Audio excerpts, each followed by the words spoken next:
Fala pessoal, sejam bem-vindos aqui a mais uma aula, né? Nessa aula a gente vai tratar da questão do concurso CLT, né? Se vale a pena fazer, se não vale a pena. Então, vamos lá, esse é um tema assim de grande controvérsia, né? No mundo dos concursos. E eu nessa aula eu vou tentar desmistificar, né? Esclarecer para que vocês consigam analisar aí, né, na sua situação se faz sentido esse tipo de concurso ou não. Então, para colocar todo mundo na mesma página, né, eu vou esclarecer aí o que eu quero dizer como concurso CLT. São basicamente concurso público em que, em vez do servidor ser contratado no regime estatutário, né, que é o regime aí que geralmente ocorre, né, a contratação de servidores, nesse caso ele é contratado pelo regime da CLT, né, que é a Consolidação das Leis Trabalhistas. Então, esse tipo de contratação é, de servidor, né, pela CLT, ele é feito geralmente por empresas públicas e sociedade de economia mista, né? Geralmente é nesse caso.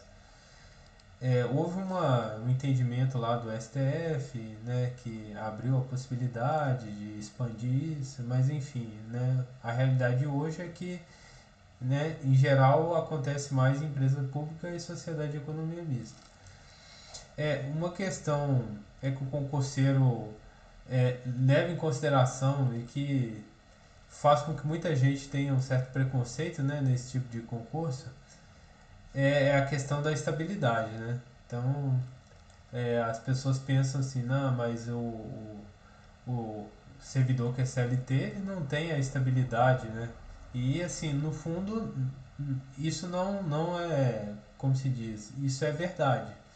Só que, enfim, a questão é que é, o servidor, mesmo não tendo a estabilidade, o servidor CLT, ele ainda tem vários direitos, né, que por ser um servidor público ele tem, por exemplo, ele não pode ser demitido sem uma justificativa, né, sem um processo administrativo, sem que ele tenha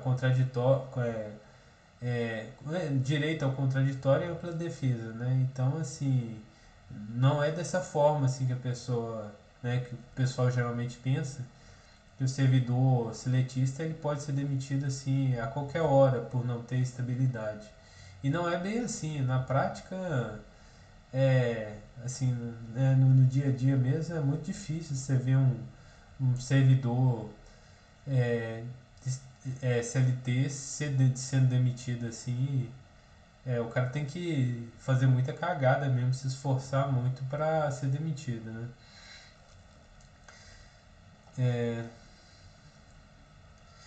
É, então tem esses grandes mitos, né, que não é nem não é verdade, né, absoluta assim. É, a questão é assim, né? Eu não estou sendo hipócrita aqui, né? Na minha visão, é muito melhor você ser estatutário, né? Mas assim, você tem que pensar que há benefícios em ser um servidor seletista, né? Até em relação à questão salarial mesmo. Em geral, o servidor que ele é seletista, ele recebe um salário melhor. Aí eu vou explicar por quê, né? No caso, né, há decisões também judiciais, né, no sentido de que quando o servidor ele é seletista e, por exemplo, ele é de uma profissão regulamentada, por exemplo, no caso o engenheiro, ele é regulamentado pelo CREA, né, e o CREA estipula um piso salarial pro engenheiro. E tem decisões judiciais, né, das cortes lá superiores que fala-se que no regime estatutário a administração pública não é obrigada a pagar o piso salarial, né? Então acontece muito, né? Por exemplo, engenheiro ganhando muito abaixo do piso e quando é contratado no regime estatutário. Só que é, quando é seletista, a decisão das cortes lá superiores ela vai num caminho diferente. Aí quando é seletista, aí já existe a obrigação de pagar o piso salarial. Então, assim, no caso de profissões regulamentadas, estou dando um exemplo aqui de engenheiro, há uma diferença gritante do salário entre uma empresa seletista, né, entre em um órgão público que adota, né, esse tipo de contratação seletista, de um órgão que adota a contratação estatutária. Então, assim, tem uma diferença absurda assim, de salário. Né? Então, é isso que vocês têm que analisar também.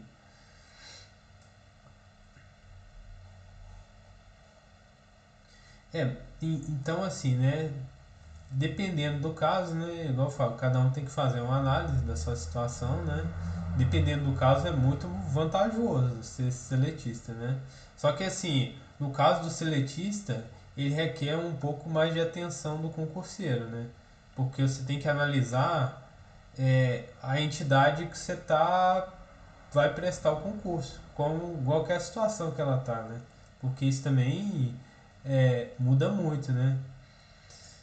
Então, o ideal é que o concurseiro ele leve alguns aspectos em consideração, né? Ao analisar aquela instituição lá que abriu o concurso, que é contratação via CLT, se ela vai ser viável para ele ou não, né? Então, eu vou passar aqui alguns pontos que eu levo em consideração. Então, você tem que analisar se já existe alguma discussão avançada sobre alguma privatização, né, daquela instituição. Então, assim, se a instituição já tiver adiantada, já tiver discussões avançadas sobre o processo de privatização, aí você tem que ficar atento se naquela condição é válido para você prestar o concurso ou não, né?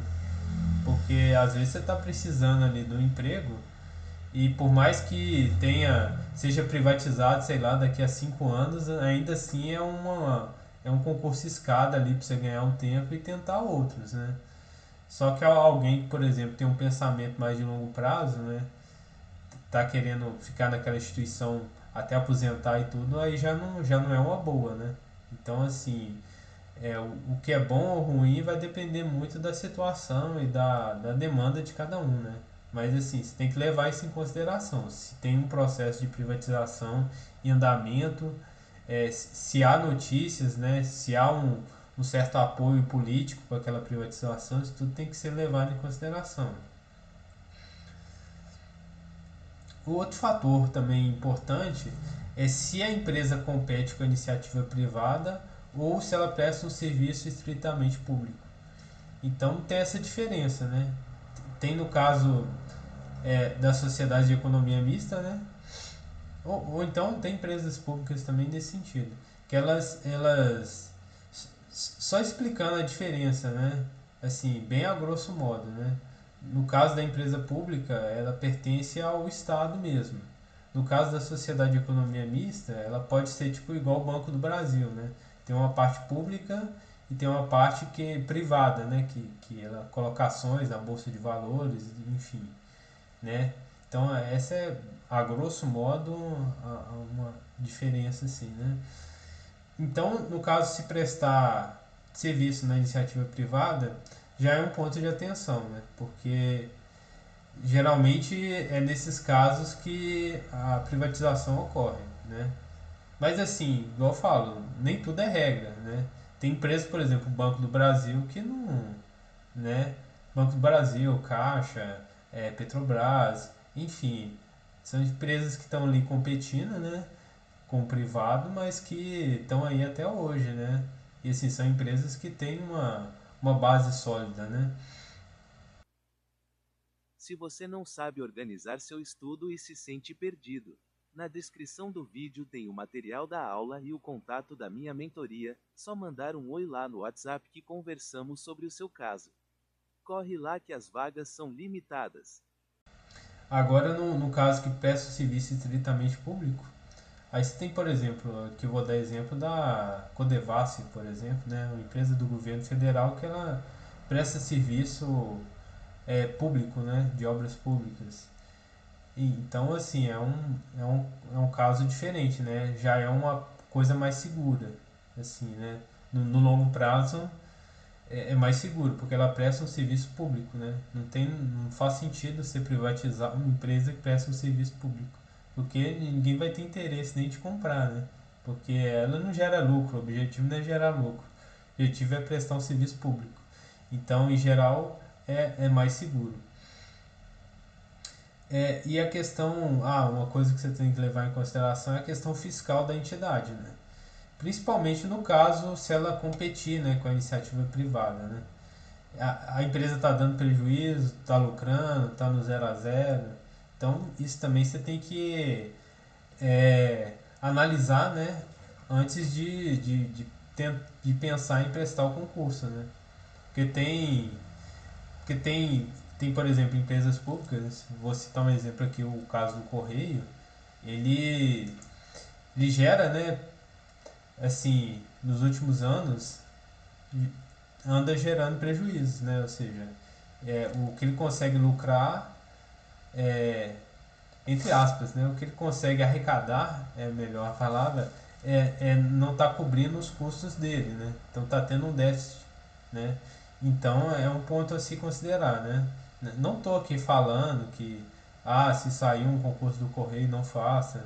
É igual eu falo, se você tiver um pensamento do curto prazo, enfim, eu estou desempregado, eu preciso de um emprego e abre o concurso do Correio lá com milhares de vagas, pô, naquele momento eu tentaria, porque, enfim, né, se eu ganhasse um tempo ali, se eu ficasse pelo menos uns 5 anos ali para mim, já seria um tempo de eu estruturar, de eu tentar outras provas, de eu passar em outros concursos, enfim. Mas se você entrar numa visão de longo prazo, de aposentar naquele lugar, de ficar décadas ali, aí na minha visão não é uma boa, entendeu? É a minha opinião, né? Então tudo isso que eu citei aqui em cima, ele tem que ser levado em consideração, já que ninguém quer entrar num barco afundando, né? Se você sabe que a instituição ela tem um certo problema, então você não vai fazer carreira ali dentro, porque você sabe que, né, a chance de lá na frente esse barco afundar é grande. Então é esse pensamento mais crítico assim que eu tenho a intenção de desenvolver em vocês, né? Então, né, eu mais uma vez eu falo, tudo que eu estou recomendando aqui foram coisas que eu apliquei, né? Então eu mesmo, durante a minha jornada como concurseiro aí, eu fiz vários concursos, né, nessa modalidade aí seletista, né? E cheguei a ser aprovado, por exemplo, na Nova Cap, né? Então, então dando um exemplo assim da Nova Cap, né? Porque que eu decidi prestar esse concurso. Primeiro que a Nova Cap, ela era uma empresa assim que não havia discussão de privatização, né? E por que não havia, né? Porque ela é uma empresa que presta serviço público, né? Ela acompanha obras no DF, faz alguns trabalhos, né? Assim, dessa parte assim de construção, de serviços no DF, né? Então não fazia nem sentido ter a privatização dela, né? Então eu levei, né? Vi que era uma instituição segura, né? No caso, ela pagava o piso salarial da minha categoria profissional, né? Que eu sou engenheiro, então ela pagava o piso salarial, o que já ajudava muito, tendo em vista que igual eu falei com vocês, o servidor estatutário, é, em geral, eles pagam muito abaixo do piso salarial, né? Porque eles não têm a obrigação de respeitar o piso, né? Eles também tinham vários benefícios, também é uma característica, né, de empresa, desse regime, né, de seletista, seja empresa pública, sociedade de economia mista.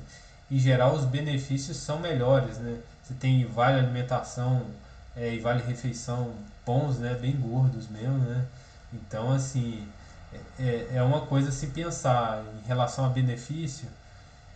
As empresas públicas e sociedade de economia mista são bem melhores do que o regime, as contratações aí de regime estatutário, né? No caso da Nova Cap também, já havia várias décadas, né, que tinha sido feito o último concurso. Então, assim, havia um déficit, né, de servidor muito grande. Tinha também um PDV, também um programa de demissão voluntária em andamento, que aumentava mais ainda a necessidade pessoal, né? Então tudo isso eu levei em consideração para prestar esse concurso, né? Então estou aqui exemplificando só para vocês analisarem, né? O, os critérios, né, que eu uso para definir se eu faço aquele concurso ou não. E no caso, né, da Nova Cap, na época, né, a diferença, ó, pra você ver, eu era engenheiro no regime estatutário. E na Nova Cap eu seria engenheiro, mesmo cargo, só que é, no regime seletista. E dava uma diferença de salário em relação à Nova Cap e o salário que eu recebia como estatutário de R$ 5.000. Então, assim, é, é uma questão que você tem que levar em consideração, né? É uma diferença grande assim de remuneração, né? Então, é uma oportunidade dessa, né? Você não pode perder simplesmente pelo fato do concurso ser seletista, né? É esse tipo de preconceito você não pode ter, porque senão você vai perder dinheiro, né? Então é esse insight que eu quero dar para vocês. É, Então, assim, mais uma vez, né, deixando bem claro, essa decisão aí de prestar ou não um determinado concurso, ela é muito subjetiva, né, muito pessoal, cada um tem que analisar o contexto em que se encontra, né, e só que o que eu enfatizo é que você tem que tomar essa decisão com base em fatos, né, e não com falácias, preconceitos, essas coisas que o pessoal tem muito, né. Então, eu sei porque eu lido com muito concurseiro, quando você fala em regime seletista, o cara já acaba a conversa ali, né? Então, mas assim, muitas vezes é por falta de conhecimento, porque tem excelentes oportunidades de concurso seletista e eu falo com você, tem concurso seletista que é muito difícil, cara, um concurso estatutário chegar perto da remuneração e benefício que tem. Então, assim, é uma coisa que tem que ser levada em consideração. Então, galera, essa é a aula, né? Então, vamos ficar firme aí que vai ter mais conteúdo bom pra vocês. Até a próxima. Se quer acelerar a sua aprovação e deseja contar com a minha mentoria, é só clicar no link que está na descrição. Corre lá, que as vagas são limitadas. Se gostou do vídeo, aproveita e se inscreva no canal para não perder nada e deixa o like no vídeo para me ajudar. Tenho muito conteúdo top para vocês conquistarem a sonhada aprovação. Se você tiver dúvidas, deixa aqui nos comentários que eu vou te responder no card acima, vai ter a continuação desse vídeo, é só clicar e assistir. Não vai querer ficar de fora, hein? Bora lá, conferir!